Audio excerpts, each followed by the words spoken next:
Hi hello welcome back to my channel crazy ప్రొపో officials. ఇక్కడేంటి మా అమ్మ నవ్వుతూ సూపర్ అని చూపిస్తుంది అనుకుంటున్నారా? చెప్తా, వీడియోలోకి వెళ్ళిపోదామా? అసలు ఈ వీడియో ఏంటి అనుకుంటున్నారా? ఈ వీడియో పూర్తిగా చూస్తే మీకే అర్థమవుతుందండి నా బాధ ఏంటో.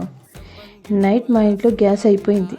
అలా అని మా ఇంట్లో ఇండక్షన్ స్టవ్లని కెటిల్స్ అని ఇవి అవి ఏం లేవు, ఏమైతే లేవు. మేము గ్యాస్ ఎక్కువ అలవాటు కాబట్టి అది అయిపోయింది. ఇంకా అయిపోయిన తర్వాత మా ఇంట్లో నైట్ గ్యాస్ అయిపోయింది కదా, ఇంకా పొద్దున్నే కాఫీ పిచ్చోళ్ళు ఎక్కువ అనమాట. మా ఇంట్లో అందరం కాఫీ పిచ్చోళ్ళమే. టీ లేదా కాఫీ తాగాలి ఖచ్చితం. ఇంకా మార్నింగ్ లేవగానే నాకేం అర్థం అవ్వాల, ఇంతకీ ఏదో ఒకటి ఒక సిప్ అయినా వేయాలి కదా అని. అలా కాఫీ కానీ టీ కానీ తాగకపోతే ఇంకా బుర్ర పని చేయదు ఫస్ట్ ఆఫ్ ఆల్. అందుకే గ్యాస్ లేకుండా కాఫీ ఎలా చేయాలా ఇలా చేయాలా అని ఆలోచించడం స్టార్ట్ చేశాను. అప్పుడే నాకు ఒక ఐడియా వచ్చిందండి. రైస్ కుక్కర్లో రైస్ వండుతాం కదా, పాలు కూడా రైస్ కుక్కర్లో కాయచ్చు కదా అని అనుకున్నా. వెంటనే రైస్ కుక్కర్ పెట్టి అందులో పాలు పోసేసి ఒక గ్లాస్ వాటర్ కూడా వేసేసి ఇక ఒక్కసారి పైన స్విచ్ ఆన్ చేసేసి బటన్ ఆన్ చేశానండి. ఇంకంతే. అప్పుడే మా అమ్మ వచ్చింది. ఏం చేస్తున్నావు నువ్వు పొద్దున్నే కరెంటుతో ఏ మాటలు ఆడుతున్నావు అని అన్నారు. సరేలే చూద్దామని చెప్పి ట్రై చేద్దామా చూద్దామా అని చెప్పి ఎట్లా ఒకటి చెప్పేశాం. అలా పాలైతే కాగడం స్టార్ట్ అయిపోయాయి అన్నమాట. ఈ పాలు కాగే స్టార్ట్ అయ్యేదేమో కానీ 2 సెకండ్లకు ఒకసారి 3 సెకండ్లకు ఒకసారి మూత తీసి చూడడమే సరిపోయింది.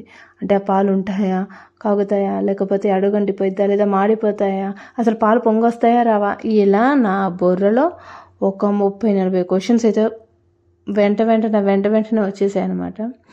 ఫైనల్లీ మా పాలైతే కాగడం స్టార్ట్ అయ్యాయండి. ఇలా ఇంకా పాలు కాగుతూ ఇంకా లైట్గా పొంగులాగా స్టార్ట్ అయింది, వస్తుంది ఇంకా పొంగులాగా. అలా పాలు తీసుకెళ్ళి మా అమ్మకి ఇచ్చేసాం. కాఫీ మిక్స్ చేయమని చెప్పేసా. కాఫీ మిక్స్ చేస్తుంటే ఆ అరోమా ఉందండి, ఉఫ్ అబ్బా సూపర్ అంటే సూపర్ ఉందన్నమాట.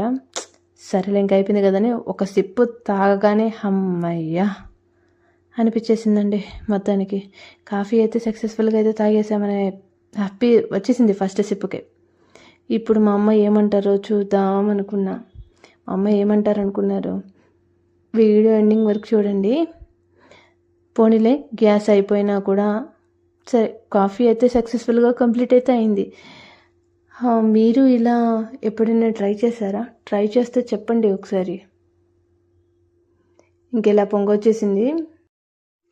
ఇప్పుడు కాస్త ప్రశాంతంగా ఉంది. పోనీలే, పాలు అయితే కాగిపోయాయని. ఇలా బుక్ చేయగానే అలా గ్యాస్ వచ్చేస్తే అయిపో కదా, ఇన్ని బాధలు ఉండకపోవు. కాకపోతే అలా అవ్వదు కదా, ఖచ్చితంగా 2-3 రోజులు పడుతుంది డెలివరీ ఇవ్వడానికి గ్యాస్. ఇంకా తప్పదు. కాఫీ పిచ్చోళ్ళు ఉన్నప్పుడు ఒకటి ఇంట్లో చేసుకొని తాగి అలవాటు ఉన్న వాళ్ళు అయితే బయట టీ కాఫీలకి అస్సలు అలవాటు పడరు. కాబట్టి మాకు ఇంట్లోనే అలవాటు. బయటకి వెళ్ళినా చాలా రేర్లో చాలా రేర్ అనమాట తాగడం. ఇంకా ఇంట్లోనే ఏది చేసుకున్నా ఇంట్లోనే చేసుకొని తినాలి అనే మైండ్ సెట్ మా ఇంట్లో అనమాట. ఫైనల్లీ పాలు కాయిపోయాయి. ఇదిగా మా అక్క భయపడుతూ తీసేస్తుంది. ఏందో ఈ పిల్ల పిచ్చి పనులు, పాలేంటి దీంట్లో ఏంటి అని చాలా డౌట్ ఉన్నాయి ఇలా కాగేదాకా. మా అమ్మ సిద్ధంగా ఉందన్నమాట. ఇంకా పాలు కాగిపోయొచ్చు అని సంతోషం నాది. సగం కిందే పోసాం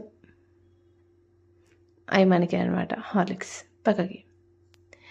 ఇప్పుడు కాఫీ, మా అమ్మ ఏ మాట కామాట, కాఫీ మాత్రం బల్ల తిప్పుద్ది ఇటు అటు ఎంత మంచి టేస్ట్ అయితే ఉంటుంది మా అమ్మ చేత కాఫీ అంటే. నా ఫేవరెట్. మా అమ్మ కాఫీ పెడితే మాత్రం ఇంకా పిచ్చే. టీ జోలు అస్సలు పోను, కానీ కాఫీ మాత్రం రోజుకు ఒక్కసారి తాగాల్సిందే అనమాట. మళ్ళీ నేను పెట్టుకుంటే అంత కమ్మగా ఏమి అనిపించదు. ఒక టీ కాఫీ మాత్రం నాకు రావు. మిగతా వంటలన్నీ పర్వాలేదు, కానీ టీ కాఫీ జోలు అయితే అస్సలు పోను. ఎందుకంటే అవి మమ్మీ పెట్టాలి, నేనే తాగాలి. అదనమాట నా ఫీలింగ్. ఇంకా అయిపోయింది, బాగా పంపకాలి ఇప్పుడు కాఫీ. నీకెన్ని అన్నట్టు. మేము తక్కువేలేండి, మా అమ్మతో పోలిస్తే మేమందరం తక్కువనే తాగుతాం. ఇంకా మా అమ్మే ఒక గ్లాస్ ఎక్కువ తాగుద్ది. ఇదే మన గ్లాస్. హార్లిక్స్ సరిపోతాయిగా. చాలే. నువ్వు చెప్పమా, ఎలా ఉన్నాయండి? సూపరా? సూపర్, నువ్వు సరిగా చెప్పట్లా. బాగున్నాయా? ఓకే, మరి ఇంకా మేము ఉంటామండి. మరి మీకు ఈ వీడియో నచ్చితే ఒక లైక్ చేయండి, షేర్ చేయండి, మా ఛానల్ని సబ్స్క్రైబ్ చేసుకోండి.